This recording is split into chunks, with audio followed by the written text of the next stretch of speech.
We know that without a vaccine, we don't get through this pandemic.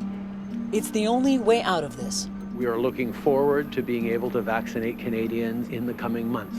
And yet, when it comes to a COVID-19 vaccine, many Canadians are not looking forward to one. Many are simply not sure which way to go.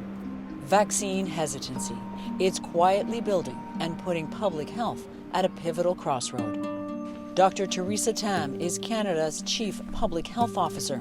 She spoke to us from Ottawa about what she says is a top priority. How critical is it to capture that hesitant group? It's extremely critical. It is really important that as many people get vaccinated as possible to protect themselves but also others who are at higher risk. Tam has been a sobering face of this pandemic. As the head of the Public Health Agency of Canada, she's tasked to inform, and now more than ever, to persuade. We know that some people have made up their minds and others have not. We call the group that haven't made up their minds, who needs more answers to their questions, the movable middle. Much of the reluctance is more reasonable than rigid. Skeptical rather than suspicious. I'm definitely not an anti-vaxxer by any means. I believe that they have their place. There's diseases that we were able to eradicate as a result of vaccines and vaccination. Tanya Hales has made sure her son is up to date with his immunizations. But those shots have been around for decades, unlike the COVID vaccines on the near horizon. I want to hope that there's going to be a time where outside opens again and we can gather without fear. And I know that a vaccine is going to be the first step towards people feeling comfortable with that. But I don't even like early tech, right? When a new phone comes out, I'm like, I'll wait until it works out the bugs and the kinks. And I'm kind of feeling the same way when it comes to the vaccine. So you wouldn't be the first in line? I am not going to be the first in line for this, no. Not the first in line, maybe not in any line.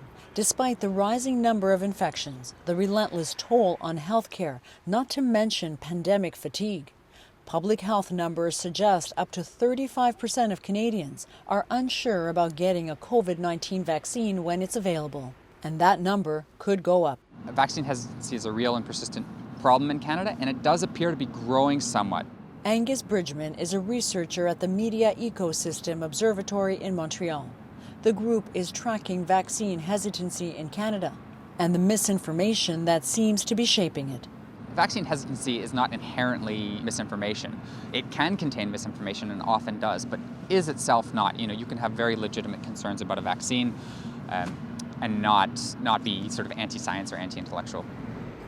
The so-called movable middle may not be anti-vaxxers, but a barrage of misinformation online around everything from the accelerated speed of vaccine development to pauses in vaccine trials can fuel mistrust. Repeat exposure to misinformation, to misleading content, can change opinions. Even if sort of the first time you see something that's very misleading and you go, oh, that can't possibly be true, you have generally a positive perception of vaccines. If you see it over and over and over again on your social media feed, there is this seed of doubt that will creep in. It's sort of a familiarity effect, if you will. And over time, yes, that can certainly change people's minds. Hi, I'm Dr. Paul, and I'm so excited to be a member of Team Halo. It's why scientists from around the world recently waged a social media campaign of their own to debunk vaccine myths. Public health officials in Canada are working on one too, aimed especially at young people who are on social media the most. The strategy includes enlisting influencers on YouTube, putting the word out on gaming platforms, as well as testimonials from younger Canadians who got infected with the virus.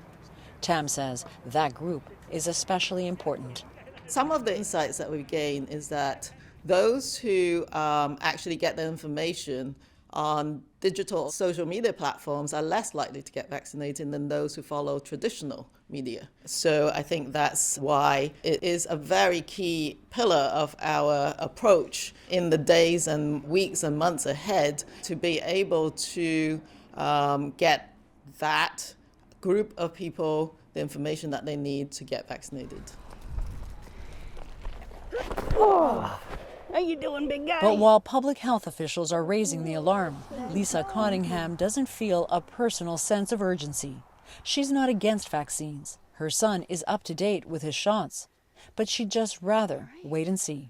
I feel like it's more important for people that are vulnerable or senior citizens to have the vaccine because they're more susceptible to COVID itself. I'm a normal, healthy adult. It's not that I'm not worried about it. I am, but I don't really feel that that I need to jump to getting the vaccine. And why is that? I feel like there's not enough information about it, and I'd rather wait and see. I'm happy to wear a mask. I'm happy to socially distance from people, and other people's health is important to me. I just feel like I'm not in urgent need of this vaccine.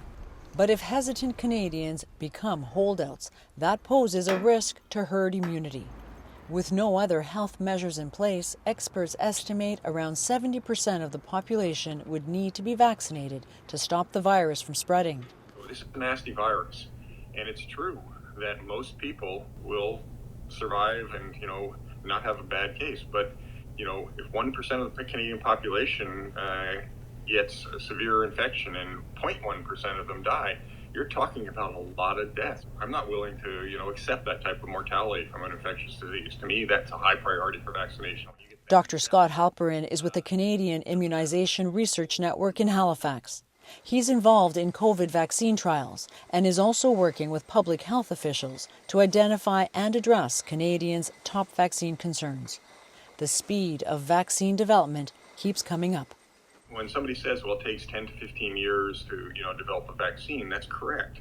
In the first several years, 4 or 5 years, is understanding the virus itself and understanding what the important antigen is. So what's protective? What does the immune system do to protect against it? A lot of that work was done before because this is another coronavirus, but we already had SARS, we had MERS, we had the seasonal coronaviruses. So we knew a lot about this.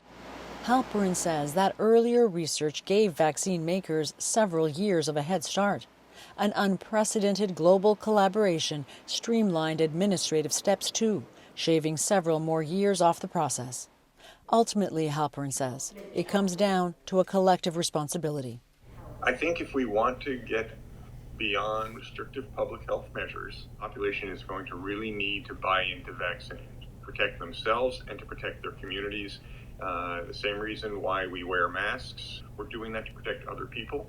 That's the same thing with vaccines. The vaccines are to protect yourself, but they're also there to protect others. And it's very important for the community to buy into that we're all protecting each other by doing this. And by doing that, we can get back to a normal life.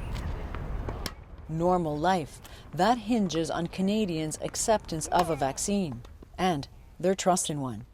Tam says that will be a key message going forward. Our Health Canada regulators, I would say, is one of the most stringent regulatory authorities in the world, and they will not approve a vaccine unless they're satisfied that they've seen the data and that the benefits far outweigh the risks. So I think that's really important for everybody to understand.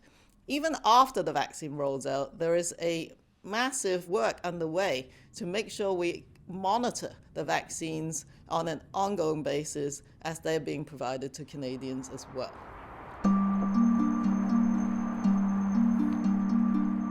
The road ahead will be a cautious one.